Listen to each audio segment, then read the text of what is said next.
The Volkswagen Passat is the most successful mid-size car in the whole world. Since the car has been launched about 45 years ago, Volkswagen sold more than 30 million units. And now they present the new Passat. But I have to be honest, this is not a new one, it's just a facelift. But today we drive the new Passat, but to make it more interesting, we do drive the Passat GTE.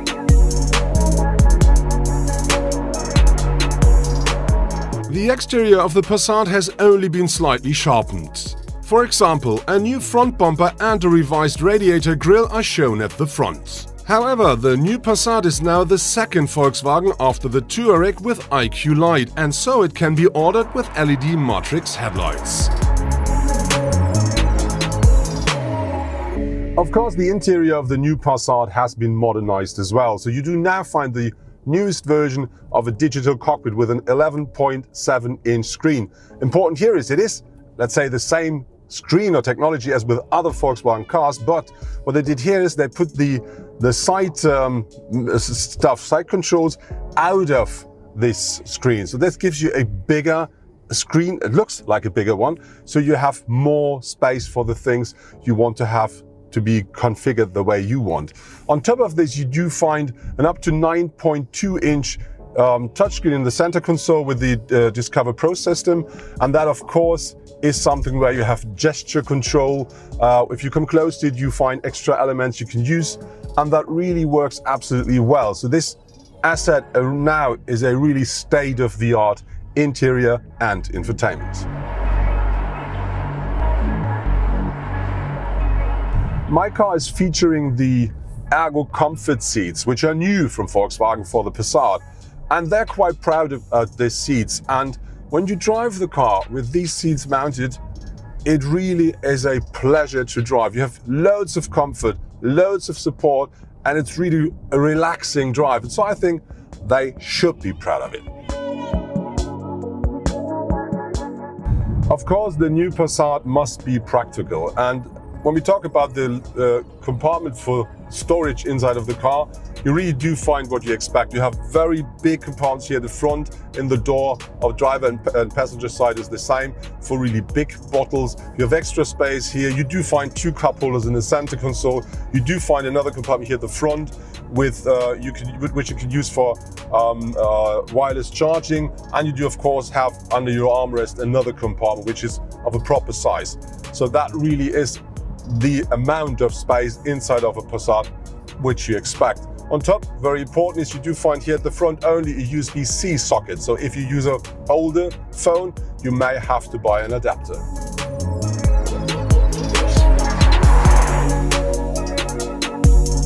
The Passat GTE offers the same boot size as the Passat Estate, which means we do have 650 liters with the rear seats up, 1,750 with the rear seats fold down. So that means with the GTE you do not miss or lose any. And what I really like is this extra compartment down here, which gives you extra space, and we use that for our cable to load the car. And so I really have to say, you don't have to just say I couldn't use the car as I used the standard Estate only because you want to drive the plug-in hybrid.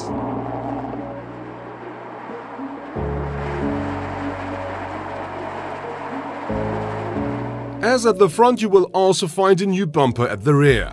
Also new are the LED taillights, whose brake light now featuring a change in the light signature. For the new Passat, there are diesel engines available with a power range between 88 up to 176 kilowatts and petrol engines between 110 up to 200 kilowatts of maximum power output. Of course, you will have the Passat as a front-wheel powered car, but you can order it as a four-wheel drive. And gear shifting is easy either with a manual gearbox or a DSG. But I'm a lot more interested in the new GTE and its technology, and of course the changes since the last version. And with the new one we do have a 1.4 liter TSI engine with 115 kilowatts, and this is combined with an electric motor that delivers 85 kilowatt, and that gives us a system output of 160 kilowatt in total. But I think more important is the new electric range, because the new car now features more than 55 kilometers measured to WLTP, and that is a lot more than the predecessor. And one reason for that is the new battery, because the new battery delivers 13 kilowatt hours of maximum capacity. That's about 31% more than the old one, but the packaging, so the size is the same, it weighs 10 kilograms less.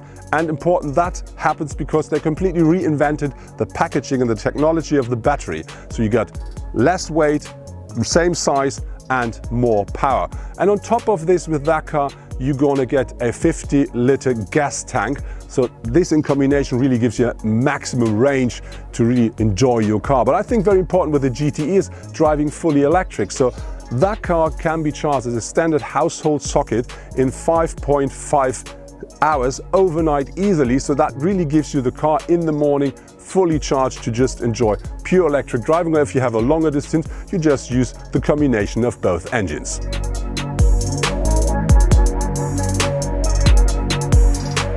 The Passat GTE offers you 160 kilowatts maximum power. And if you drive the car in standard mode and you put the pedal to the metal, you do expect a bit of acceleration, but the car then is quite easy and comfy. So you would not get what you expect. But if you change using the gear shift knob into S, which you normally would expect will be S, but it is a B here because it's called boost, then you really get the full power out of this new powertrain. And if you then push the pedal to the metal, something really nice happens. Of course, the new Passat is featuring different drive modes if you want, and there is something new that comes with it. Now you can not only choose the drive mode like Sport, or Eco or Comfort, you can also have a free configurable mode, which is your own mode then. But this is not new. New is that if you configure this mode for yourself, you can now configure the DCC system not only in 3 different steps, you can completely free adjust that from very comfortable to extremely sporty, exactly the way you want.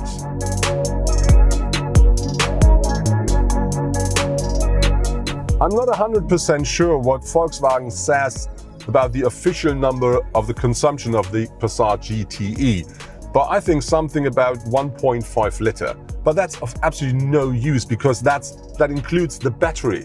But the funny thing is, if you drive the car a bit longer like we did during our test drive, you will see numbers like we did, about 3 liter per 100 kilometer driven, and you also will see things like 9 liters per 100 kilometer driven.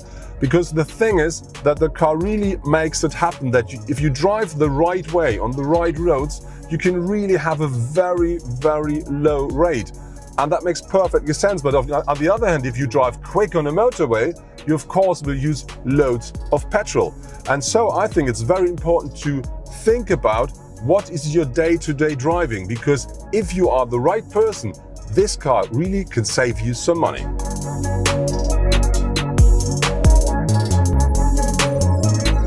Of course, there is a whole variety of driver assistance and safety systems available for the new Passat.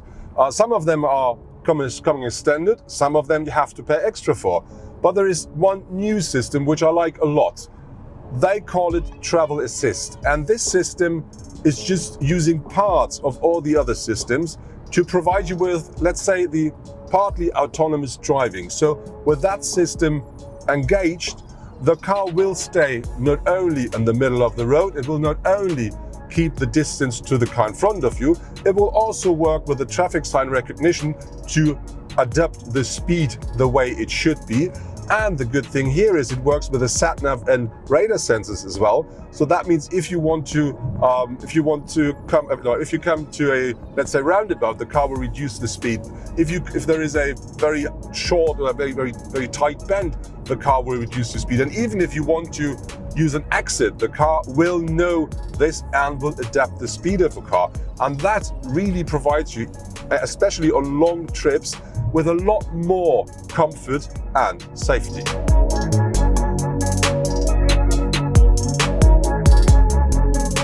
My car is featuring the new capacitive steering wheel, which means you do not have to steer to tell the traffic assist, the autonomous drive assist of the car, that you are on board and under control of the car. It is enough if you just have your hands on the steering wheel. And this is a feature where I think this is something which gives you comfort and safety.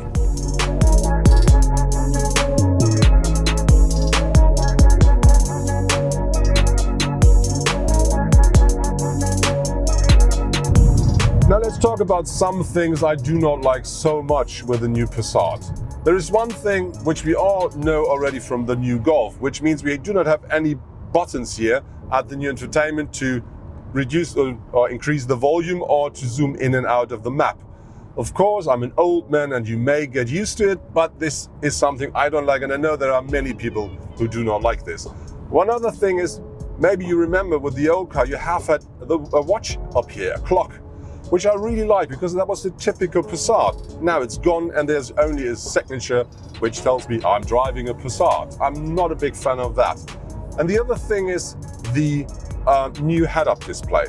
Because what they brought into the car here is this small, tiny one with this piece of glass that comes out of your dashboard.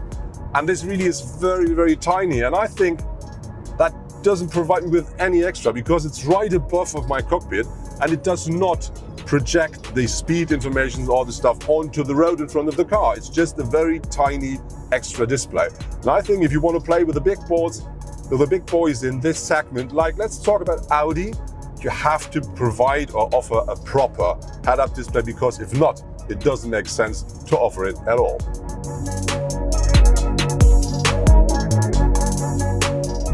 I really took my time to think about what do I not like with the new Passat.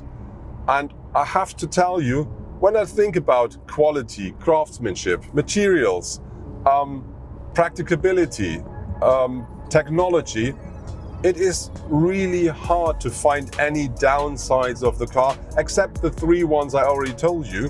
And I have to tell you, sorry if I can't deliver what you want, but I really do not, I really don't want to say this is not okay, because everything in here is absolutely fine.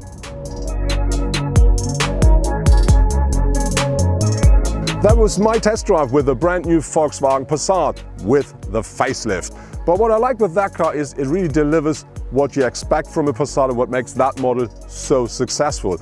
It is quite a nice shell, it offers loads of room, it is very comfortable, and now it features new driver assist and safety systems, which means one thing I really like is the travel assist, which really gives you partly autonomous driving. It features a new infotainment system, so the car is now really fully connected.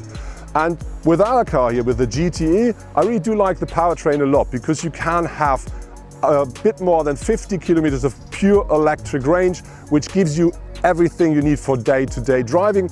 And if you want to do a long-range trip, not a problem, because you have 50 liters of petrol on board as well. Regarding to the price of the GTE, Volkswagen didn't communicate this yet, but I can tell you, if you expect something between 44,000 to 45,000 euros in Germany, that should be a reasonable thing.